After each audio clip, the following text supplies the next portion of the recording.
Hi, I'm Siofra Bradigan, and this is Siofra's Magic Alcove. So, I want to talk about how you can change the thought forms that you acquired when you were young and incapable of deciding for yourself what you wanted to have in your own head, and what you can do to root them out, get rid of them. In a sense, this is part of shadow work. It sort of goes under the heading of shadow work, I think, because this is part of the whole process of becoming aware of the primary programming that you were left with before you had conscious thought and the ability to like challenge the attitudes and belief systems that you were exposed to. And so someone had asked this question on one of our live shows a couple of weeks ago, how they in particular could eradicate the Christian thought forms that they were struggling with because they were raised as a Christian, and becoming a pagan and a witch seemed to be contradicting those beliefs and so forth, and they were wanting to like move them aside and let them go. This isn't to say that there's anything wrong with anyone's religion. People decide what they want to believe in, and that's fine by me. But this is for people who don't want to be burdened with or struggle with the ideals that they've been saddled with from the time they were little. And this is pretty common in our country, in the United States or in North America, because a majority of households start off raising their children in some kind of a church environment. And we're going to go with Christianity since that's how I was raised, and I know those thought forms the best. That doesn't mean that they aren't in other organized religions, or if you were in a cult or something like that. I think that what I'm trying to talk about here can be translated into any culture as far as the techniques that you can use in order to uncover and eradicate or dismantle these kinds of thought patterns that are in your way. I think that's the best way for me to try and explain that. Um, we have a number of people on our channel that are Christian witches, and it's not something I could do because I see too much conflict in my own head between the two paths, as it were. But everyone is different.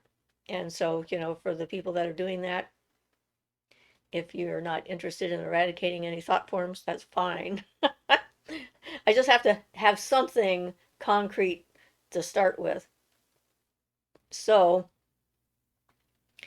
after the question was asked, I ended up having a dream almost all night long, trying to think about the processes that were involved and what kind of thought forms they would be. Because they're not just like the, I don't know, the lighter or more positive thought forms that you might want to dismantle, like the concept of God, creator, um, being beholden to a higher power for and having to serve in some capacity, that kind of thing, or just sort of a generalized overview of the world and how it works. But there's a lot of nuance and a lot of different levels. So, in my own head, when I was having the dream, I started thinking about fear as being really the foundational thought process that I saw in myself when I was going through the transformation and getting rid of that kind of thinking. To put it a different way, well, most people in general never actually question their belief systems. They are taught them from the time they're little. They accept that their parents know what they're talking about. They accept that their community, their culture, the religion that they happen to find themselves in is correct and accurate because that's what everybody is saying. And so it's a fairly rare thing when it comes down to it to get to the point where you're willing to examine these issues in yourself and to see if they are actually what you're interested in keeping, or if you want to change them, throw them out, replace them with something completely different. Starhawk talks a lot about the fact that it's not enough to just reject a system of beliefs. You need to replace that system with something else, because if you don't replace it, then there's sort of a vacuum inside of your mind, your spirit, or what have you. And in a moment of crisis, it'll all come flooding back because you haven't gone through the process of replacing everything. So when I was thinking about this, the really out there negative kind of Christianity, almost fascism, fundamentalism, or whatever that we're seeing right now in the United States, really highlights the issue of fear and and that whole us versus them mentality. And I think that for those of you who haven't been able to, or haven't gotten to the point where you want to disable or disintegrate or dismantle that kind of way of thinking, this could be an uncomfortable conversation. So if you're feeling uncomfortable, try and bear with me or turn it off, and that's fine. So I'm just going to jump in and assume that you guys know that I'm not trying to bash religion in particular, just in general, as for not being what I want. So one of the things that I learned from the start, I absorbed from Sunday school, was that there was something inherently wrong with me because I was a girl. Obviously, the boys aren't going to have that one, or the people that are male identified. But I definitely got the message that there was something wrong with me, and it started before I was born, or right at the time I was born. It was like there really wasn't anything that could be done about it at all. I was bad.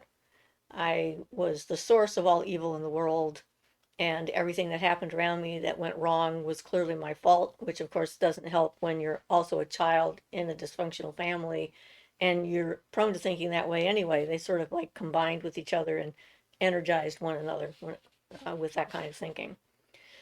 so so that is the idea that I was just intrinsically wrong from the get-go is kind of a real core thought form that I absorbed for sure. And trying to get through that and figure out what was the base of that and what was the core of that. But then there were others that were quickly laid on top of that baseline of being something wrong with me. And that includes things like, well, you're taught, or I was taught, that the devil is tricky, sneaky, can pretend to be nice and good, and can be beautiful and do wonderful, miraculous things and fool you. And if you are fooled by them, whatever, then you're going to go to hell. So the fear of punishment, of going to hell, of doing something wrong, of being bad, sort of all boiled up together into, one big giant anxiety.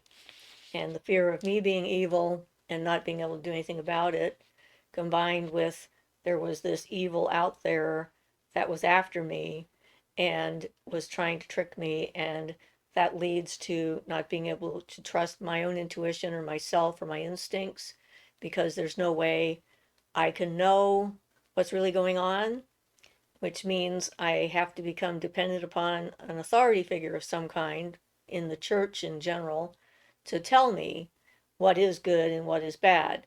And so then that leaves the ability to make your own ethical and moral decisions outside of yourself. You no longer have the personal power to decide for yourself what is right and what is wrong. And this worldview of things being dark and light in constant battle with one another leads to a lot of issues, in my opinion. I see it happen with people that I know and in the world in general. It's like the idea of the other being out there, something outside of you that you have to fight, that you have to destroy, that you have to kill, um, that you have to guard against, that you have to be afraid of, that your ability to become an individual is severely limited by this approach to reality.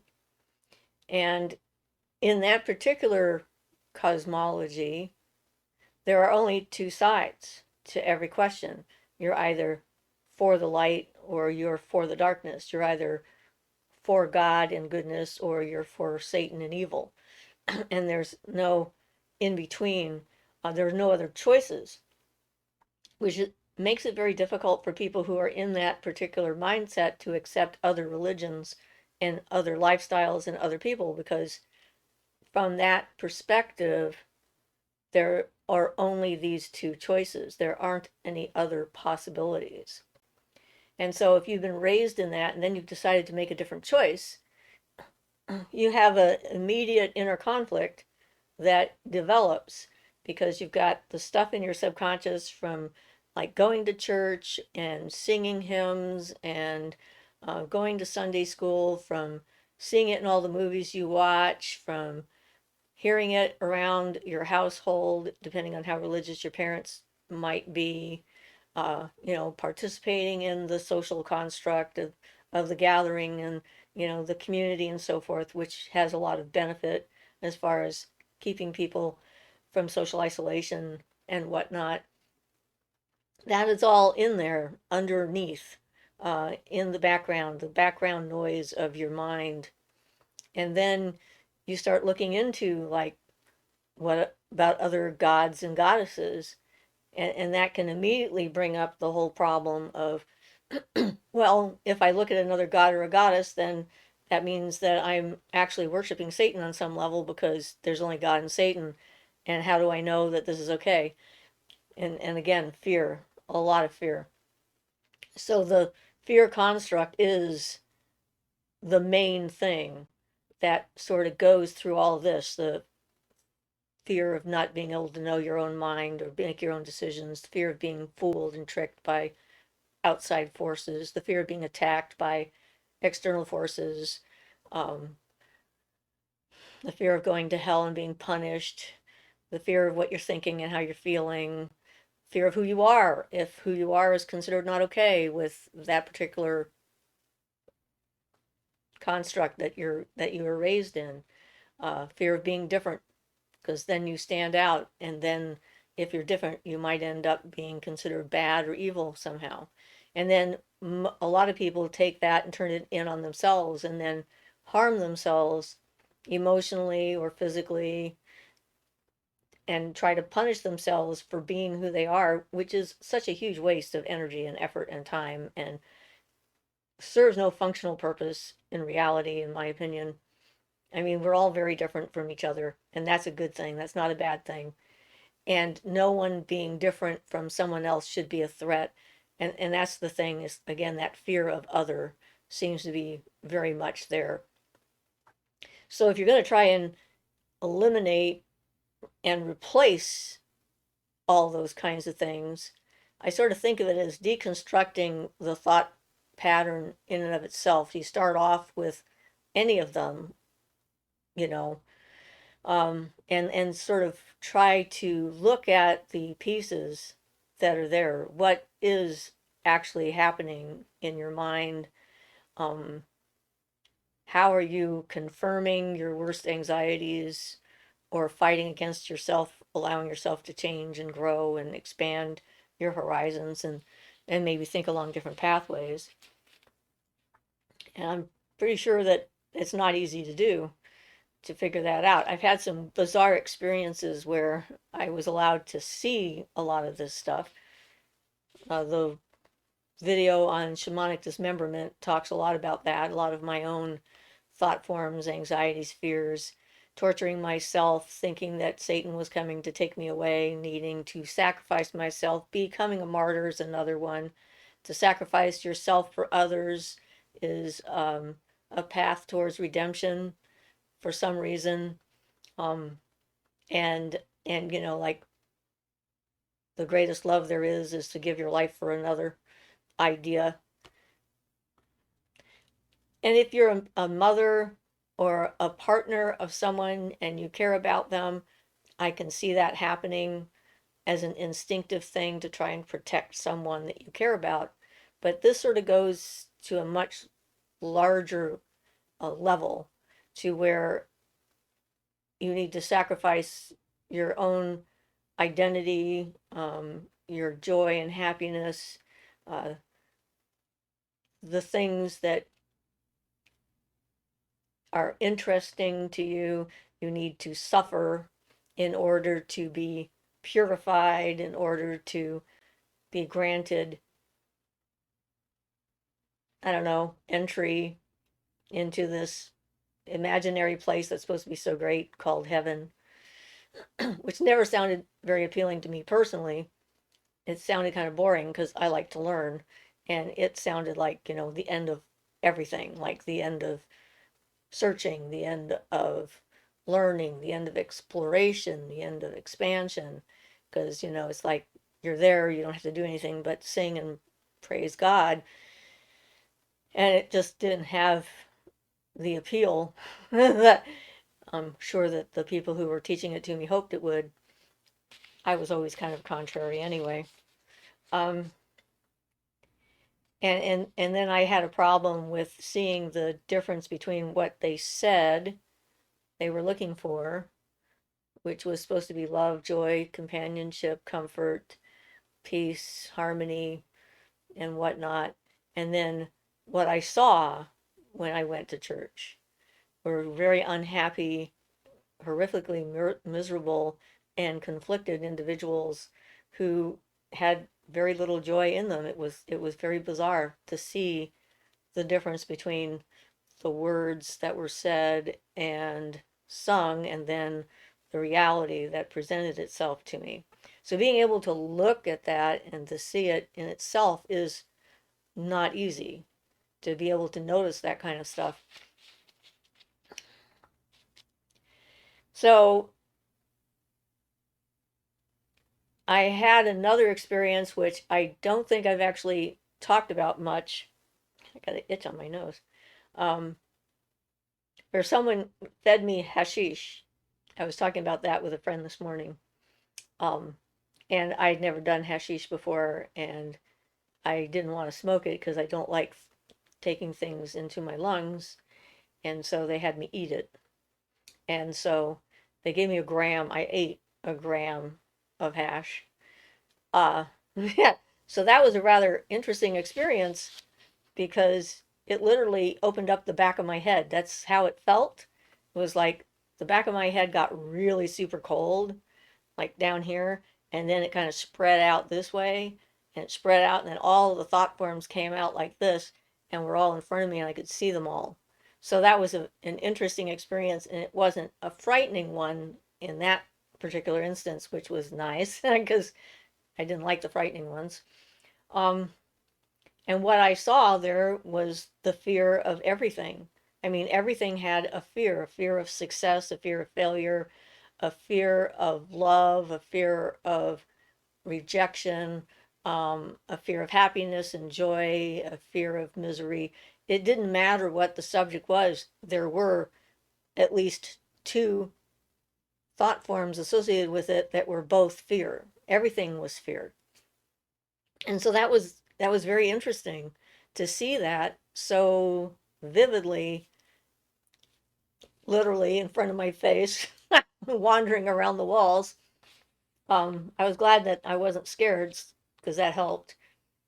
And I also had some conversations with some glowing lights and talking lights and things like that that happened in there. And one of them that I remembered part of the conversation was asking me to do something in this life, and I said, no, I don't think I can do that.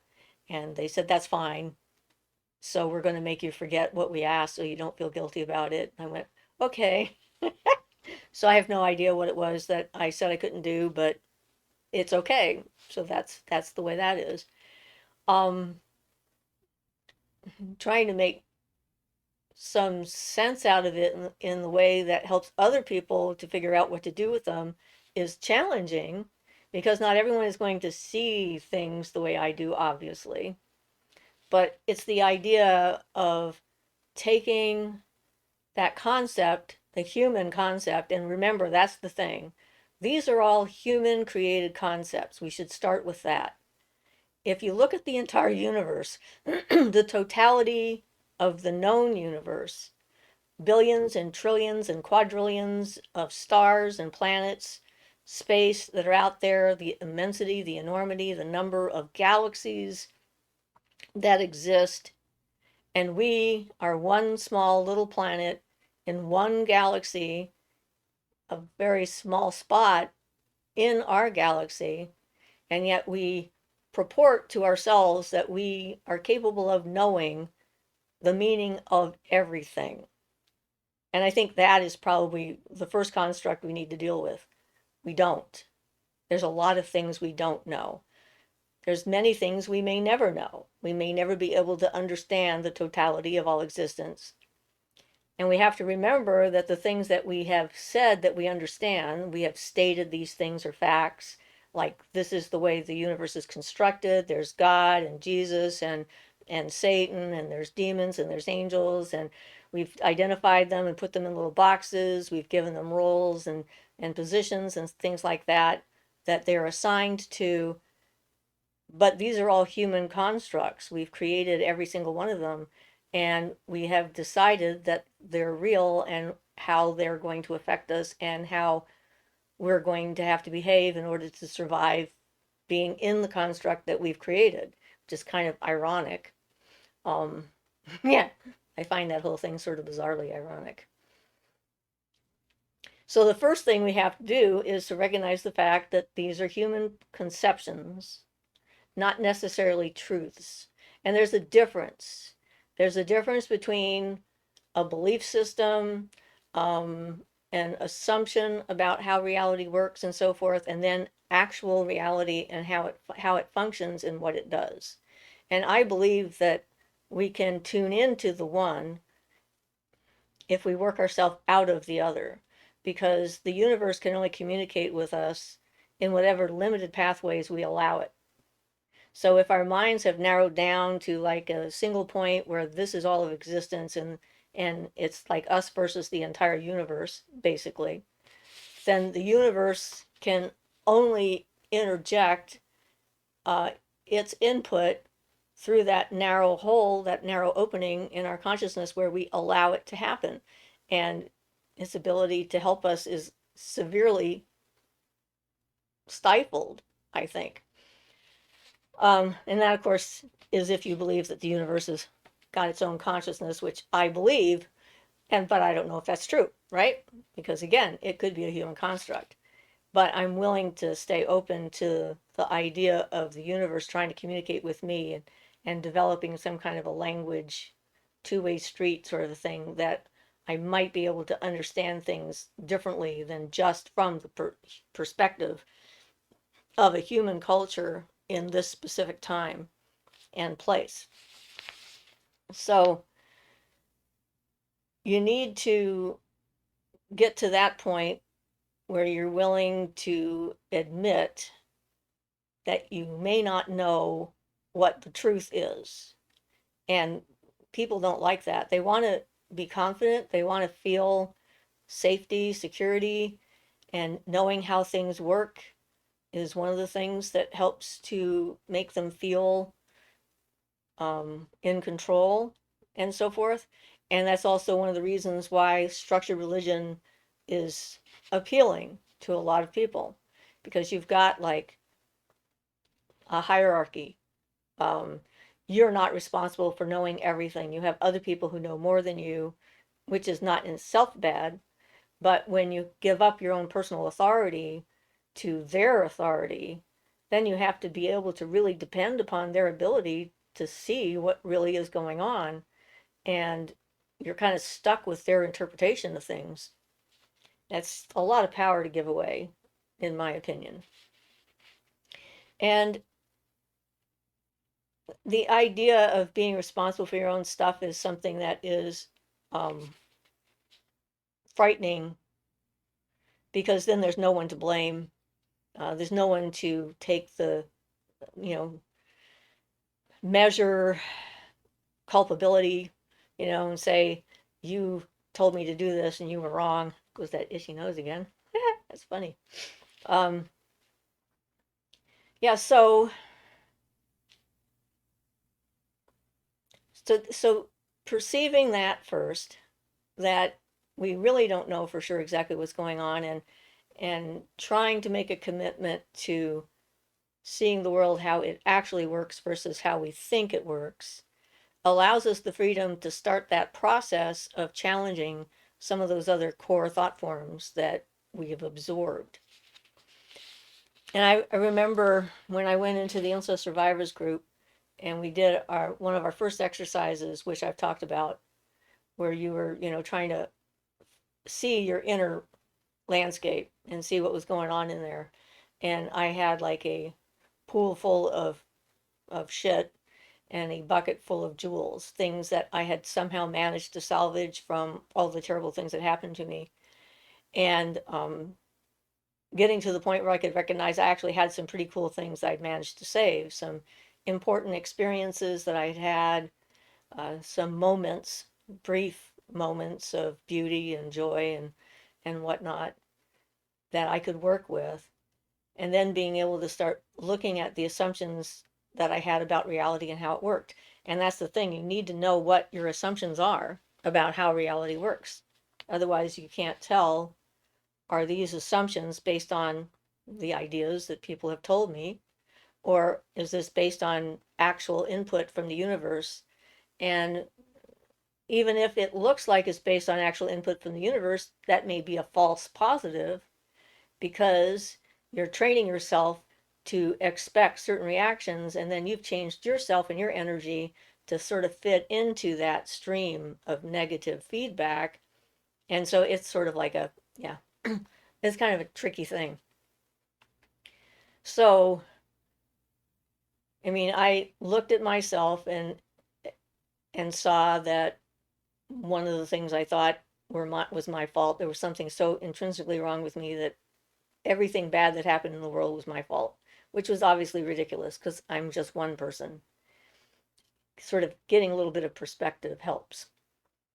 And I felt responsible for the bad weather. And so I did a little exercise and decided to take credit for all the nice sunny days and the good weather that happened around me, and decided that they were because of me, that it was good, even though it was a trick, mental trick, and I knew it. It actually helped. So figuring out what it is in your life that you think is happening to you because you deserve it on some level is really an important step.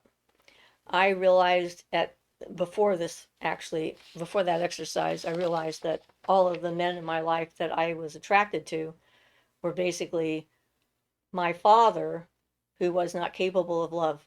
He was a sadist. He was probably a sociopath, but definitely a sadist and a narcissist, and not a good human. He enjoyed torture, so he got off on hurting us, and so forth, and was not capable of having a loving relationship.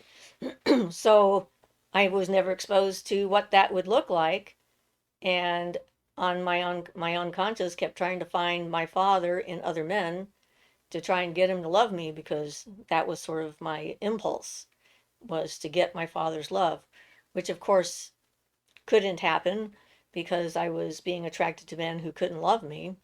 And so I was reinforcing this negative idea um, of how the universe worked, and that there was something wrong with me because I kept getting together with the wrong person, the wrong kind of person. And the only way to fix that is to fix yourself. And that's actually what started me on doing some of the exercises I've shared with you, like the water transformation, cup thing, and the tree meditation and so forth, getting in touch with nature, getting outside of myself, realizing that there were forms of consciousness out there that had nothing to do with humans, which was a real relief. That actually helped quite a bit, and I recommend that. I think that's one of the reasons why people get attracted to paganism, is because we think of the whole world as being conscious and aware and alive and sacred, and the forms of consciousness that we can then access that aren't human help to expand our idea of what the universe is, aside from just the people in it. Most people just stay with the people.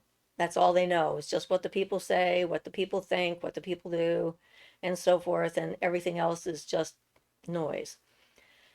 So, spending time in nature can help a lot when it comes to trying to figure out what is reality and what's really going on in the actual universe versus the human perceived, interpreted, and regurgitated reality that we tend to experience. So, um,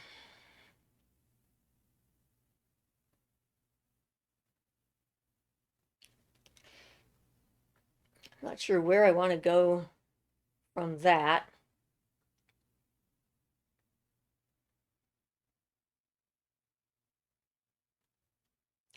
Finding ways to challenge the assumption about the world being a negative reality, and shift that energy.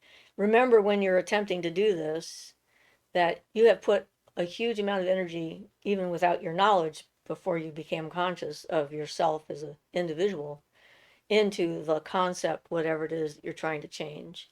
And so you've programmed the energy, what you attract, who you attract, how you interact, how you respond, all of these things that we generally don't speak or think about, like, why does this person upset me because I don't like the way they look? Why don't I like the way they look? Is that because they remind me of someone that did something mean to me? Or is that because someone told me that people who look like this are dangerous? Or, does this person make me uncomfortable because they're different? I mean, there's like lots of different potentials of interpretations, reactions, and so forth to get from just that one thing.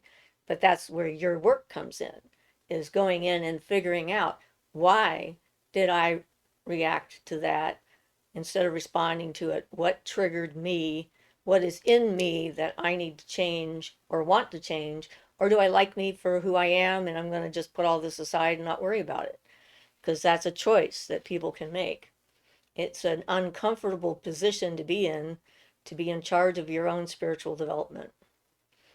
It's not a still and quiet place with no inner turmoil, because you have to make all of your own choices and your own decisions. You don't have a list that says, here's what you're supposed to do under all these different circumstances. You don't necessarily have a person you can go to and say, what am I supposed to do? You're in the process of beginning to define yourself, becoming who you want, becoming a self-defined individual.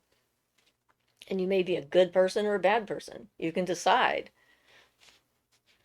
You'll have consequences no matter which thing you pick, because there's, the energy of consequences is just one thing attracts another, and there you go. So let me look at my notes and see if anything else just sort of pops out at me.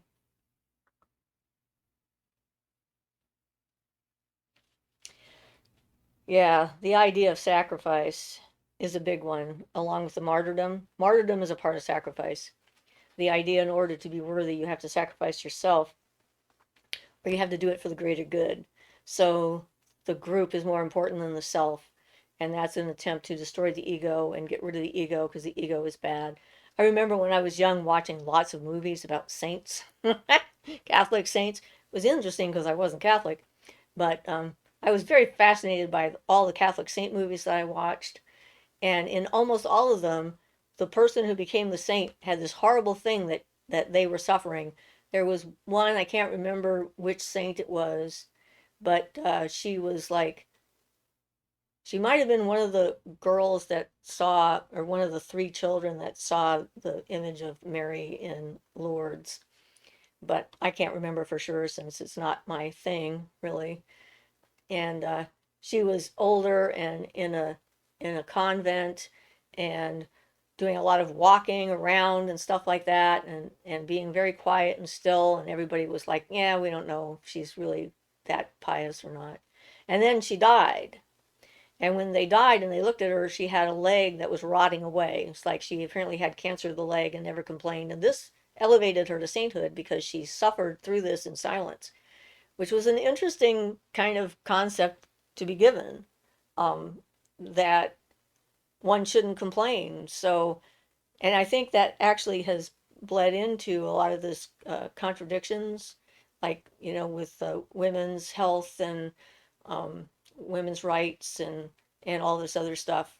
Like, we're not supposed to complain. That's actually kind of built into not just Christianity, obviously, but all the Abrahamic religions and maybe other religions as well, that we're supposed to suffer in silence. We're supposed to sacrifice for the family, for the husband, for the children, for the household, for the community, for the church, the religious organization, for the world.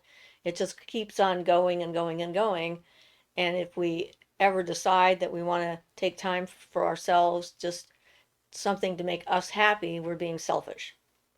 And that is a bad construct because that leads to very unhappy people who are very resentful because they're giving up all this stuff and they're supposed to get something really nice in return, but it may never come, or they're supposed to wait until they're dead in order to get it, or what have you.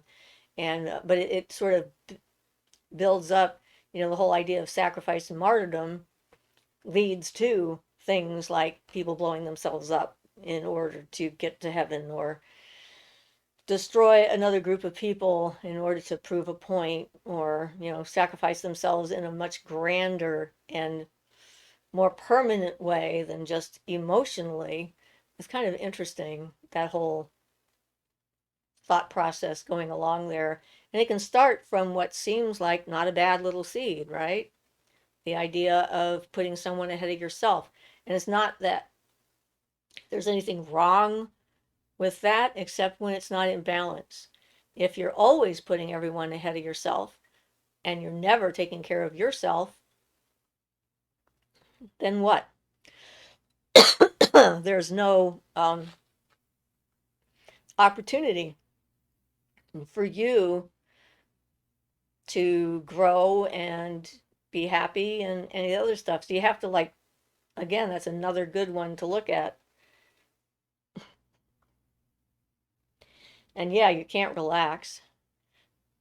I know I've said this before on other videos, but I met a missionary. She was a client of mine, and she she was a fundamentalist missionary here in town. Her and her husband, they had like a I guess a foods, like they brought in homeless people and fed them, and unfortunately, in my view, forced them to participate in their rituals in order to get food, which I consider like usury in the worst sense, like holding someone's hunger hostage in order to make them think the way you want so that they don't die because they're starving to death. Aside from that, though, her viewpoint of good and evil, Satan and the devil, Satan, the devil, and God, not they're not the same, right?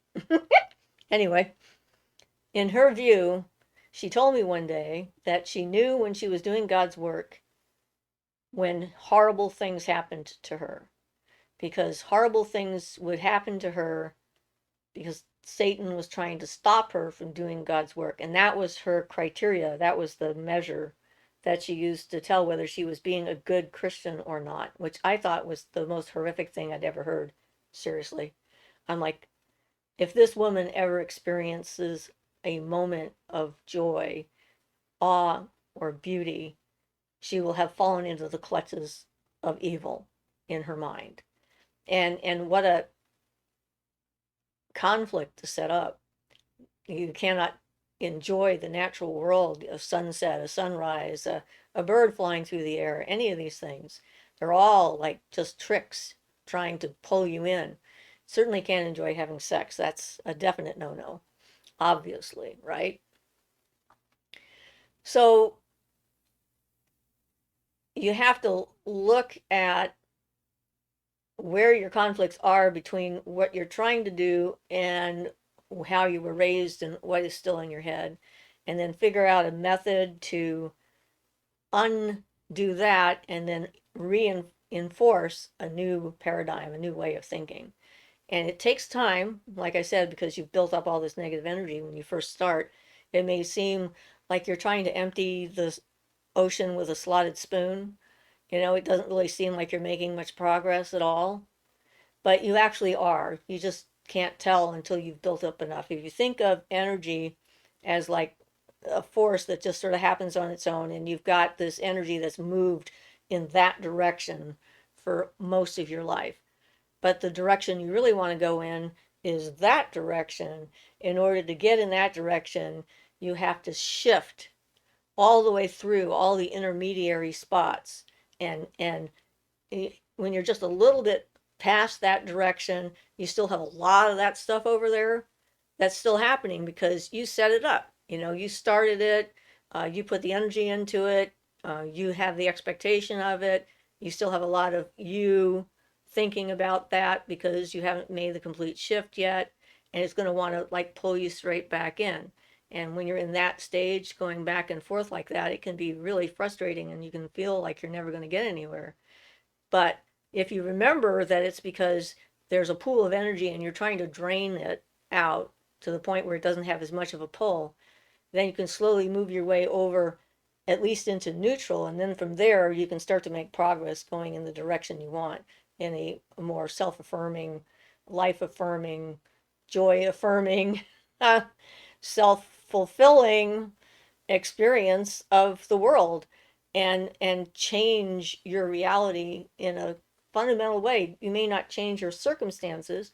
I mean, you still might have a hard time finding a good job. There still could be you know, economic depression or you know, difficulties or what have you, because of the entire planet has worked really hard to create these particular constructs, and they're going to be a long time before they can be taken apart.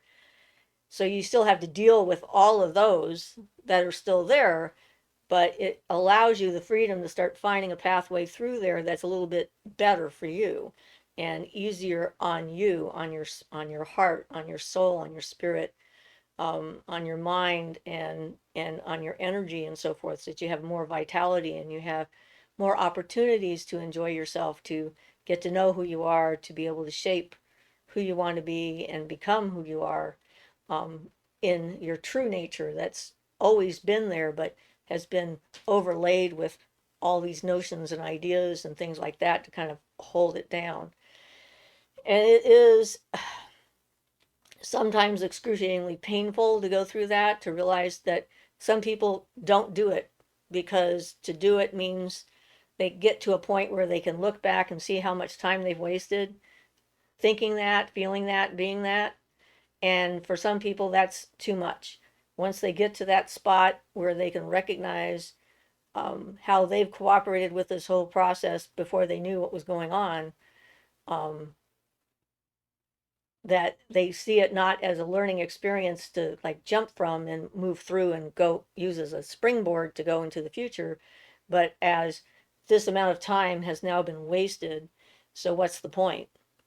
Or they don't want to recognize that that amount of time was a waste in that sense because, you know, they can't get it back.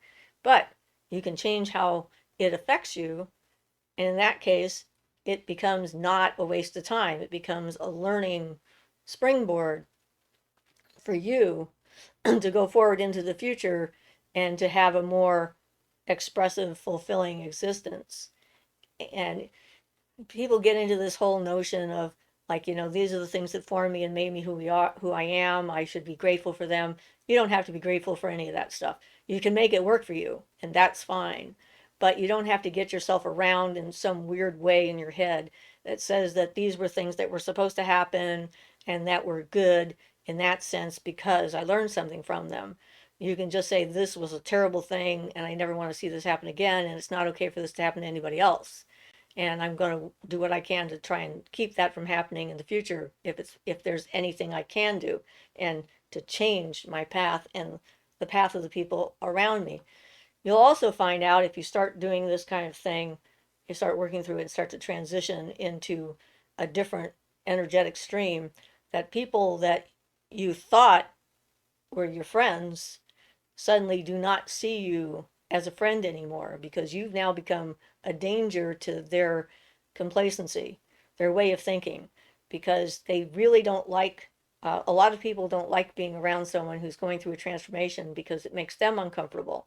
Sort of similar to what happens if someone's an alcoholic and they go out drinking with someone who doesn't drink, and it makes the alcoholic feel like there's something wrong with them somehow, or it's like a slap in the face. It's all about them, which is a projection on their part, of course, and it isn't about you, but in their mind it is. And they come up with all these things trying to, like, quote unquote, pull you down to their level, like, what's the matter with me? Aren't I good enough for you to hang around anymore? um, you're just too good to drink with me anymore, or you just don't know how to have fun. They'll throw whatever they can at you to try and get you to go back to a previous behavior. So at that point you have to decide it's if you're willing to go back to that previous behavior, or if you're going to move on and leave them behind, because if they're not willing to come on their own, there's nothing you can do. And so you'll find that the people around you will change. The kind of people you attract will change. um, it doesn't necessarily make relationships easier in the sense that people are complicated and misunderstandings happen and communication is not easy and all that other stuff, but it will mean that as you go through that process, you will get to the point where the relationships you do have that you maintain are healthier and more positive, for all parties. There's more mutual respect. We have the video on power over, power with kind of thing, um, which is a good one to talk about that issue. And it's like, the thing is that all of these things are complex, but you have to start somewhere, right? And try and start simple. Try and find one thing that you can do to encourage yourself. And it's okay to accept your limitations and your foibles, your mistakes, and so forth, because life starts from the moment you're in going forward, really. The moment you're in is the one that matters, and what you do in the future is what will shape your reality and and change your experience of existence. So being kind to yourself, forgiving yourself, it doesn't have to be a struggle all the time, for sure. um yeah, and eventually you'll get out of the morass of all the tentacle thingies in the past.